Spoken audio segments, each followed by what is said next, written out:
Na Haiti yaomba msaada zaidi wa kukabiliana na vurugu za magenge yenye silaha. Habari kamili. Sanaa. Watu wapatao 9 wameuawa kwenye mashambulizi ya Israel katika mji mkuu wa Yemen, Sanaa. Watu wengine zaidi ya 170 wamejeruhiwa kwenye mashambulizi hayo. Haya ni kwa mujibu wa Wahuthi wa Yemen juu ya mashambulizi hayo yaliyotokea siku moja tu baada ya kundi hilo kufanya shambulizi la droni kusini mwa Israel. Shirika la AFP limeripoti kusikika kwa milipuko na kuona moshi mkubwa ukifuka kutoka maeneo matatu katika eneo la Sanaa katika shambulizi hilo la hivi punde zaidi la kulipiza kisasi tangu kundi hilo lilipoanza kuilenga Israel kufuatia vita vya Gaza. Vyombo vya habari vinavyomilikiwa na kundi hilo la Houthi limeripoti kwa vikosi vya Israel vilishambulia maeneo kadhaa yanayohusishwa na kundi hilo mjini humo na kuonya kutokea kwa mashambulizi zaidi. Baadaye, jeshi la Israel lilisema kuwa kombora lililorushwa kutoka Yemen lilinaswa huku ving'ora vikilia katikati mwa Israel. Moscow. Ukraine imeendeleza mashambulizi yake ya kimfumo dhidi ya sekta ya mafuta ya Urusi ikilenga kiwanda cha kusafisha mafuta katika eneo la kusini. Haya ni kulingana na mamlaka Urusi. Mamlaka hiyo ya Urusi katika eneo la Krasnodar imeripoti kuzuka kwa moto mdogo kwenye kiwanda cha kusafisha mafuta cha Avpsky na kusema sehemu za droni moja ziliangukia kiwanda hicho. Hata hivyo, wamesema hakukuwa na majeruhi. Kulingana na vyanzo vya Ukraine, kiwanda hicho kinachozalisha petroli na dizeli awali kilishambuliwa mnamo Agosti 28. Wataalamu wanakadiria kwa Urusi imepoteza takriban robo ya uwezo wake wa usindikaji kutokana na mashambulizi ya mara kwa mara dhidi ya viwanda vya kusafisha mafuta, vituo vya mafuta na vya upakiaji. Hali hii imesababisha uhaba wa dizeli na petroli katika baadhi ya mikoa. Port-au-Prince. Mkuu wa baraza la mpito la urais nchini Haiti, Laurent Sanchia, ameyaomba mataifa ya dunia kuisaidia nchi yake kukabiliana na kile alichokitaja kuwa vita dhidi ya ghasia za magenge na njaa iliyoenea. Akilihutubia baraza kuu la Umoja wa Mataifa mjini New York, amesema hatua za haraka zinahitajika kwa sababu watu wanakufa kila siku nchini Haiti. Katika safari ya ndege ya masaa 4 tu kutoka hapa, janga linatokea, mojawapo ya majanga mabaya zaidi katika historia ya ulimwengu. Kila siku watu wasiokuwa na hatia wanauawa kwa risasi, moto na uoga.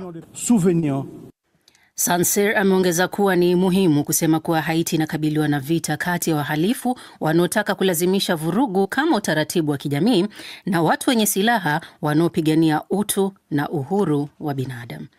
Unaendelea kusikiliza taarifa hii ya habari za ulimwengu kutoka DW mjini Bonn.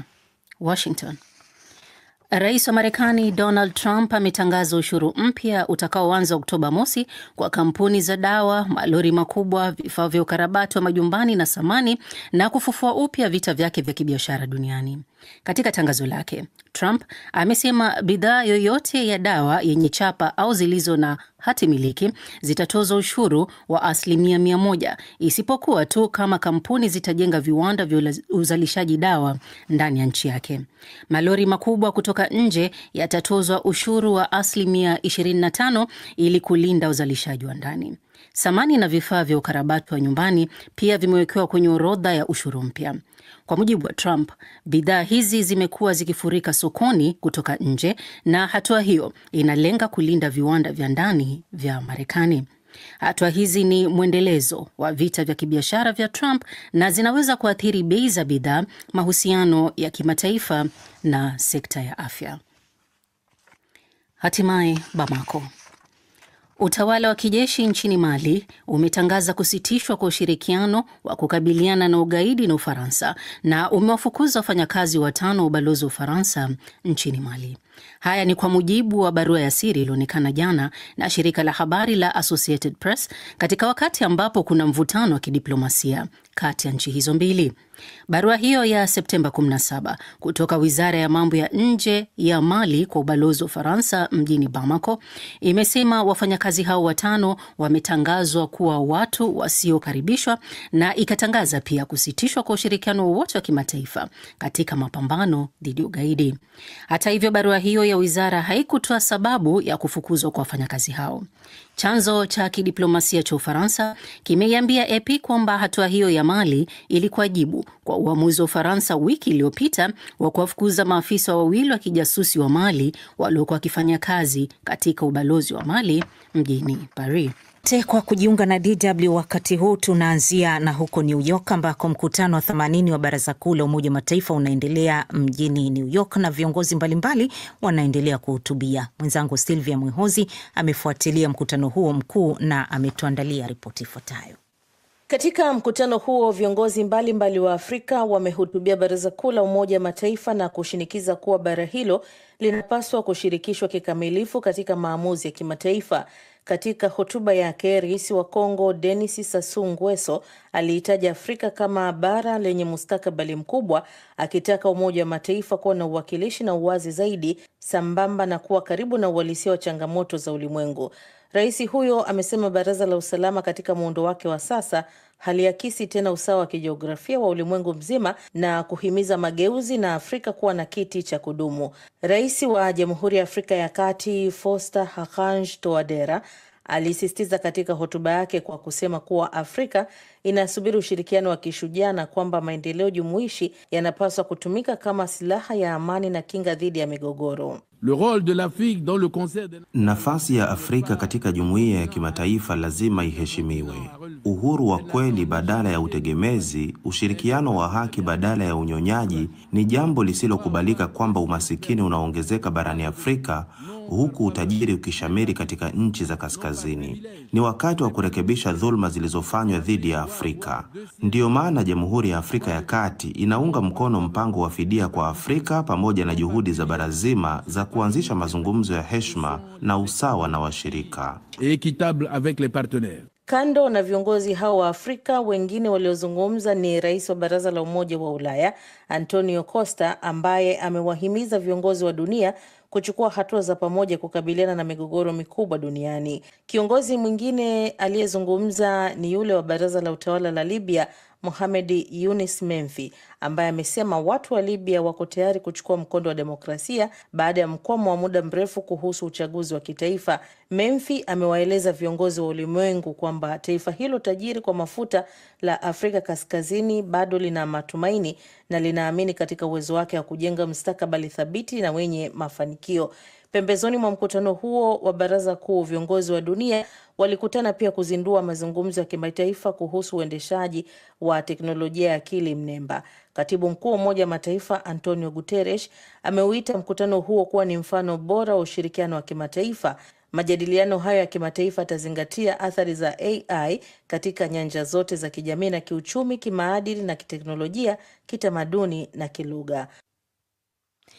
Na msikilizaji, huyo alikuwa ni Silvia Mwehozi. Na shinikizo la kimataifa dhidi ya Israel inayoendesha vita vyake vinavyoelezwa na wataalamu wa Umoja Mataifa kuwa mauaji ya kimbari kwenye ukanda wa Gaza linazidi kuongezeka. Slovenia imetangaza marufuku kwa waziri mkuu wa Israel Benjamin Netanyahu kuingia nchini humo, huku Hispania na Italia zikituma meli za kijeshi kuulinda msafara wa misaada ya kibinadamu inayoelekea Gaza. Na hapa Ulaya, waandaaji wa shindano mashuhuri la Eurovision wameitisha kura ya wanachama kuamua juu ya hatma ya Israel kwenye shindano hilo, wakati kukiwa na mito ya kuifukuza. Yote hayo yanajiri wakati ndani ya Gaza kwenyewe mauaji yakiendelea. Mohamed Khelef ametukusanyia yafuatayo kuhusu mzozo huo wa Mashariki ya Kati. Kwa mujibu wa taarifa iliyotolewa na Wizara ya Nje ya Slovenia, nchi hiyo mwanachama wa Umoja wa Ulaya haitamruhusu Netanyahu kuingia kwenye ardhi yake, ikisema inataka kulinda heshima ya sheria za kimataifa. Tangazo hilo lilohusishwa na waranti wa mahakama ya uhalifu ya kimataifa ICC dhidi ya Netanyahu na wenzake limekuja wakati tayari Slovenia ikiwa imeshapiga marufuku mawaziri wengine wawili wa serikali ya Netanyahu, Itamar Ben-Gvir anayehusika na usalama wa taifa na Bezalel Smotrich anayehusika na masuala ya fedha. Msemaji wa wizara ya mambo ya nje ya Slovenia Nev Krasic amesema kwamba mataifa yote yaliyosaini mkataba wa mahakama hiyo ya kimataifa yana wajibu wa moja kwa moja wa kutambua ukaliaji kimabavu wa Israel dhidi ya Palestina na hatakiwi kamwe kuipa msaada wote unaoiwezesha kuendelea na ukaliaji huo. Slovenia pia imetangaza marufuku ya silaha dhidi ya Israel kutokana na kile kinachoendelea kwenye ukanda wa Gaza. Kwa upande mwingine, Uhispania na Italia zimesema zimetuma meli za kijeshi kusindikiza msafara wa misaada ya kibinadamu unaoelekea hivi sasa Gaza, baada ya waandaaji wa msafara huo kusema wameshambuliwa kwa droni wakiwa kwenye bahari ya Ugiriki. Waziri Mkuu wa Hispania Pedro Sanchez alisema hapo jana kwamba serikali yake inataka kuona sheria za kimataifa zikiheshimiwa na haki ya raia wake kutumia bahari ya Mediterania ikilindwa ipasavyo. Waziri wa ulinzi wa Italia Guido Crosetto aliliambia bunge mjini Roma hapo jana kwamba serikali yake inalaani vikali mashambulizi hayo ya droni, ingawa aliwashauri waandaaji wa msafara huo kufikisha msaada wao kwa serikali ya Cyprus badala ya kwenda moja kwa moja Gaza, ushauri ambao ulikataliwa hapo hapo na waandaaji. Msafara huo uliopewa jina la Global Sumud Flotilla watazimiwa Ijumaa ya leo kuanza hatua yake ya mwisho ya safari kuingia kwenye bahari ya Mediterania na kuwasili Gaza. Angalau mara tatu msafara huo unawahusisha harakati kutoka mataifa 52 ulimwenguni umeshuhudia mashambulizi ya droni, mara 2 ukiwa nchini Tunisia na pia ukatiwa mawasiliano. Wakati hayo yakijiri, hapa barani Ulaya, waandaaji wa shindano mashuhuri la Eurovision Song Contest wanasema nchi wanachama zitapiga kura mwezi Novemba mwaka huu kuamua mataifa yatakayoshiriki tamasha hilo mwakani, kufuatia mito ya kuitaka Israeli iondoshwe kutokana na vita vyake katika ukanda wa Gaza. Kwa mujibu wa mawasiliano ya barua pepe yaliyotumwa leo na msemaji wa mashindano hayo Dave Goodman, bodi ya wakurugenzi imeshatuma taarifa kwa mataifa wanachama kukutana kwa mkutano huo wa dharura mwezi Novemba kufanya maamuzi juu ya suala hilo. Mataifa kama vile Ireland, Uholanzi, Slovenia na Uhispania tayari yametishia kutoshiriki mashindano hayo endapo Israel haitozuiwa. Urusi ilizuiwa kushiriki tangu mwaka 2022 baada ya uvamizi wake dhidi ya Ukraine. Umoja wa Ulaya unatarajia kufanya mazungumzo ya kwanza kabisa yanayolenga kuja na pendekezo la kujenga mfumo wa kuzuia droni. Hii ni baada ya uvamizi wa droni za Urusi kwenye anga za wanachama wake unaoibua kitisho kwa muungano huo. Denmark ni taifa la karibuni kabisa la umoja huo kuarifu kuhusu droni zinazodhaniwa kuwa za Urusi kuonekana kwenye anga yake na kusababisha baadhi ya viwanja vyake vya ndege kufungwa. Lilian Mtono anayo taarifa zaidi. Hii leo Ijumaa, kamishna wa Umoja wa Ulaya wa masuala ya ulinzi Andrius Kubilius amesema atazungumza kwa njia ya video na maafisa wa mataifa kama 10 hivi kati ya 27 ya umoja huo kuangazia mapendekezo ya kuwa na mifumo hiyo ya kuzuia droni. Washiriki wengi ni wale wanaotoka kwenye mataifa ya Umoja wa Ulaya lakini yanayopakana na Urusi na Ukraine. Hata hivyo, Denmark iliongezwa kwenye orodha ya washiriki kufuatia matukio ya karibuni ya droni kuingia kwenye anga yake. Ukraine ambayo licha ya kuwa na mfumo wake wa kugundua na kudungua droni za Urusi pia itashiriki.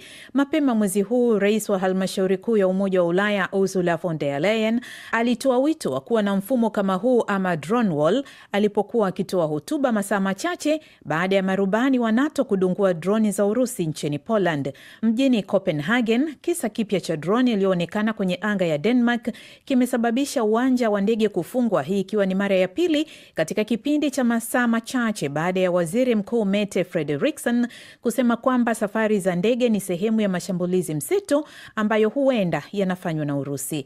Droni zimeonekana zikirandaranda kwenye eneo kuliko viwanja vya ndege vya Denmark tangu siku ya Jumatano na kusababisha moja ya viwanja hivyo kufungwa kwa masaa kadhaa baada ya tukio kama hilo kusababisha kiwanja kikubwa cha ndege cha Copenhagen kufungwa mapema wiki hii. Ni kwa maana hii basi waziri mkuu huyo amesema wanazidi kujimarisha kiusalama. Wapi tulipofikia sasa? Kwanza, mamlaka zimeongeza hali ya tahadhari na zinajiandaa kwa matukio ya aina yoyote. Wanajeshi na polisi wengi zaidi watakuwa na uwezo mkubwa na mbinu za kuzuia mashambulizi ya droni katika maeneo ya miundombinu muhimu siku za usoni. Pamoja na Denmark, visa kama hivi tayari vimeshuhudiwa kwenye mataifa ya Norway na Romania, pamoja na ukiukwaji ulioshuhudiwa kwenye anga ya Estonia baada ya ndege za kijeshi za Urusi kuingia kwenye eneo hilo, hali iliyoibua wasiwasi katikati ya uvamizi wa Urusi nchini Ukraine. Katika hatua nyingine, shirika la Umoja wa Mataifa la nguvu atomiki IAEA limesema leo kwamba kwa mara nyingine droni zimesababisha kitisho cha kiusalama kwenye vinu vya nyuklia nchini Ukraine. Mkuu wa shirika hilo Rafael Grossi amesema kwenye taarifa yake kwamba droni hizo zilizoruka karibu sana na vinu hivyo zinaviweka hatarini baada ya droni moja kudunguliwa ikiwa umbali wa mita 800 kutoka kwenye kinu kilichopo mkoa wa Mykolaiv jana usiku. Droni nyingine kama 22 zilikaribia kinu hicho kiasi cha mita 500 ingawa hakukuripotiwa uharibifu. DW tunavuma kwa kishindo. Na katika mkutano wa kila mwaka wa viongozi wa dunia kwenye Umoja wa Mataifa, nchi zenye nguvu na mashirika ya kikanda yamekuwa yakiratibu juhudi za kumaliza vita walivyovitaja kama vya kutisha nchini Sudan, ambavyo vimesababisha majanga mabaya zaidi ya kibinadamu na ya wakimbizi duniani. Kulingana na mashirika ya Umoja wa Mataifa, kiasi watu 40,000 wameuawa, karibu milioni 13 wamepoteza makazi yao na zaidi ya watu milioni 24 wanakabiliwa na uhaba mkubwa wa chakula. Wakiombogo anayo taarifa hiyo. Mkurugenzi wa mradi wa kimataifa unaoshughulikia migogoro katika eneo la upembe wa Afrika, Alan Boswell, amesema mkutano wa ngazi ya juu wa Baraza Kuu la Umoja wa Mataifa wa mwaka huu unaokamilika Jumatatu unaweza kuwa wa kuamua iwapo vita Sudan vitakomeshwa. Katika taarifa yake alisema kwa mara ya kwanza tangu vita vilipoanza zaidi ya miaka 2 iliyopita, nguvu kuu za kigeni zenye ushawishi mkubwa kwa Sudan zimekubaliana mwezi huu juu ya njia ya kumaliza vita, jambo linaloleta jukumu kubwa la kushawishi pande zinazopiga na Sudan kukomesha mapigano. Sudan ilitumbukia vitani katikati ya Aprili mwaka 2023 wakati mvutano wa muda mrefu kati ya makamanda wa jeshi na wanamgambo ulipozuka katika mji mkuu Khartoum, kisha ukaenea Darfur Magharibi na sehemu nyingi za nchi hiyo. Katika hatua muhimu baada ya msururu wa mazungumzo, Marekani, Saudi Arabia, Misri na Umoja wa Falme za Kiarabu walitoa taarifa ya pamoja Septemba 12 wakitoa wito wa kuwepo usitishaji wa mapigano kwa miezi 3 ya mwanzo ili kuruhusu misaada muhimu kufikishwa kote Sudan, ikifuatiwa na usitishaji mapigano wa kudumu. Baada ya hapo, nchi hizo 4 zinapendekeza mchakato jumuishi na wa uwazi wa mpito uzinduliwe na kukamilishwa ndani ya miezi 9 ili kutimiza matarajio ya wananchi wa Sudan ya kuanzisha serikali huru yenye uhalali mpana na uwajibikaji. Kundi hilo linalojiita Quad lilikutana Jumatano pembezoni mwa mkutano huo kujadili utekelezaji wa mpango huo. Mkutano mwingine wa kujadili namna ya kupunguza vita pia ulifanyika Jumatano kati ya Umoja wa Afrika, Umoja wa Ulaya na mawaziri wa mambo ya nje wa Ujerumani, Ufaransa na Uingereza. Akihutubia mkutano huo siku ya Alhamisi, waziri mkuu wa serikali ya mpito ya Sudan, Kamil El Tayeb Idris, alishutumu RSF kwa mauaji ya kimfumo na mateso, uporaji, ubakaji, udhalilishaji na uharibifu wa kinyama wa kila kipengele cha maisha kama sehemu ya juhudi zake za kutaka kuidhibiti Sudan, kupora utajiri wake na kubadilisha muundo wa idadi ya watu wake. Jumuiya ya kimataifa na nyinyi ndiyo viongozi wa jumuiya ya kimataifa, lazima mfanye kazi ya kusitisha mtiririko wa silaha hatari za kisasa kuelekea kwa wanamgambo wa kigaidi. Lazima muwalani wanamgambo hao, muwatambulishe kama wahalifu, muwaorodheshe kama kundi la kigaidi na lazima mkomeshe mtiririko wa mamluki. Katibu mkuu wa Umoja wa Mataifa Antonio Guterres katika hotuba yake ya hali ya dunia wakati wa ufunguzi wa mkutano huo Jumanne alisema nchini Sudan raia wanachinjwa, wanakumbwa na njaa na wananyamazishwa.